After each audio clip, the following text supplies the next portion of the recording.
Terima kasih atas kesempatan yang telah diberikan kepada kelompok kami, yaitu kelompok 2, untuk mempresentasikan makalah kami mengenai ekspresi dalam seni.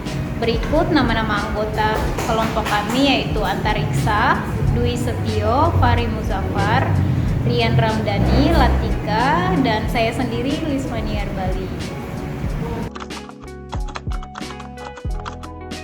Ekspresi adalah mengungkapkan atau proses menyatakan maksud, ide, gagasan, pesan, pendapat, pernyataan, emosi, dan perasaan yang muncul dalam tindakan manusia. Ekspresi mungkin bisa juga dikatakan sebagai sarana komunikasi perasaan seorang kepada orang lain. Ekspresi meliputi sebagai macam pernyataan yang dapat dirasakan dan dimengerti oleh manusia atau masyarakat. Ekspresi memiliki hubungan yang sangat erat dalam dunia seni. Sebagai contoh, apa perbedaan antara orang yang marah dengan orang yang berakting marah? Dari penjelasan di atas, kita bisa menyimpulkan bahwasannya orang yang marah termasuk ke dalam seni sejati, proper art, karena terjadi secara ilmiah, karena ekspresi yang dicurahkan langsung dari dalam hati. Sedangkan orang yang berakting marah masuk ke kategori seni palsu, false art, karena bertujuan untuk menghibur dan menyenangkan. Assalamualaikum warahmatullahi wabarakatuh. Pertama-tama perkenalkan, nama saya Fahri Muzaffar, NPM 2021 4650008. Dalam video ini saya akan menjelaskan tentang art dan craft. Untuk pertama-tama saya akan menjelaskan art. Art merupakan seni rupa terapan yang salah satu jenis karya seni yang diciptakan dengan tujuan utamanya memberi nilai fungsi atau nilai guna sebagai benda dibandingkan nilai estetisnya. Itulah sebab seni rupa memiliki nama lain, yaitu applied art. Banyak kita temukan dalam kehidupan sehari-hari karena tidak hanya memiliki fungsi estetis saja, melainkan juga fungsi praktis. Contohnya kita bisa menemukan gelas, teko, guci, dan lain-lain. Dan juga bisa memenuhi kebutuhan dalam aktivitas keseharian kita. Selanjutnya saya akan menjelaskan craft atau seni kriya. Dalam Kamus Besar Bahasa Indonesia, kata kriya memiliki makna pekerjaan atau kerajinan tangan. Dan dalam bahasa Inggris, kriya memiliki arti craft, yang mana craft jika dijabarkan lebih lebar lagi merupakan kegiatan yang melibatkan keterampilan atau membuat sesuatu dengan tangan atau handmade. Saat ini kriya juga begitu identik dengan kerajinan tangan yang memiliki nilai guna di dalamnya. Hal ini berhubungan terhadap perkembangan zaman yang bagus memberikan tuntunan untuk bisa memproduksi dengan proses yang cepat sekaligus terjual dalam jumlah yang banyak juga. Akan tetapi kriya juga menjadi salah satu media seni murni, yang mana itu artinya tidak bernilai guna atau tidak memiliki fungsi. Kriya juga merupakan suatu karya seni adiluhung yang di dalamnya memiliki nilai tradisi tinggi. Terima kasih. Selanjutnya akan dilanjutkan oleh Saudari Nadia.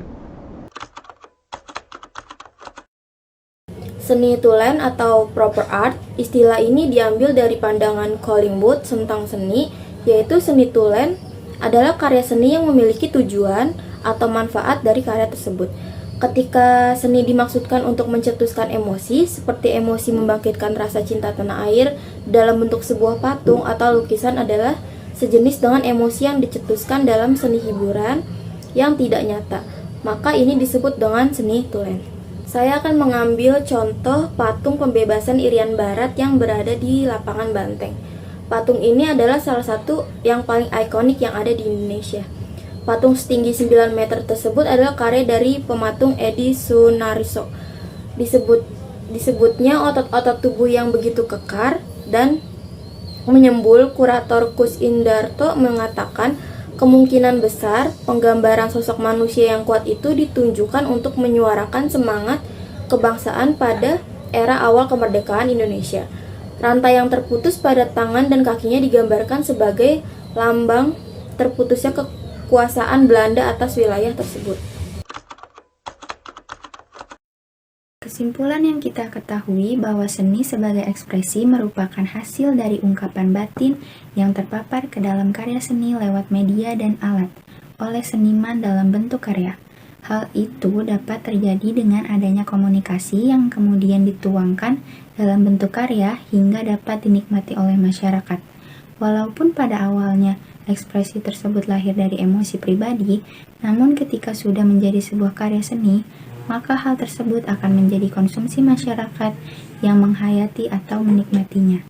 Setiap proses kreasi, emosi menjadi karya memiliki proses yang panjang, dimulai dari batinnya seseorang yang diluapkan hingga ide seni yang dibangun, hingga pada akhirnya menjadi sebuah karya. Seluruh proses ini berlangsung atas dasar kesadaran serta keyakinan pelaku seni. Hal inilah yang dinamakan seni sebagai ekspresi, karena ekspresi yang dimaksud bukanlah dari luapan emosi saja, melainkan proses panjang dari terciptanya sebuah karya. Berdasarkan pada seni sebagai ekspresi, Herbert Reed menjelaskan tentang kedudukan ekspresi dalam proses penciptaan, pengamatan terhadap kualitas material, lalu penyusunan hasil pengamatan, dan terakhir pemanfaatan susunan itu untuk mengekspresikan emosi. Maksudnya, pengamatan pada material adalah bagaimana seorang seniman memahami, mendengar, atau meluapkan emosi. Kemudian, penyusunan hasil pengamatan dimaksud adalah menciptakan ide dari hasil pengamatan, dan akhirnya mengekspresikan emosi menjadi karya melalui ide yang telah didapatkan. Terima kasih. Yang barusan teman-teman dengarkan adalah bagian dalam seni ekspresi. Kami berharap teman-teman semua dapat memahami materi yang kami sampaikan. Sekian video dari kelompok kami, kurang lebihnya mohon maaf dan mohon dimaklumi. Terima kasih.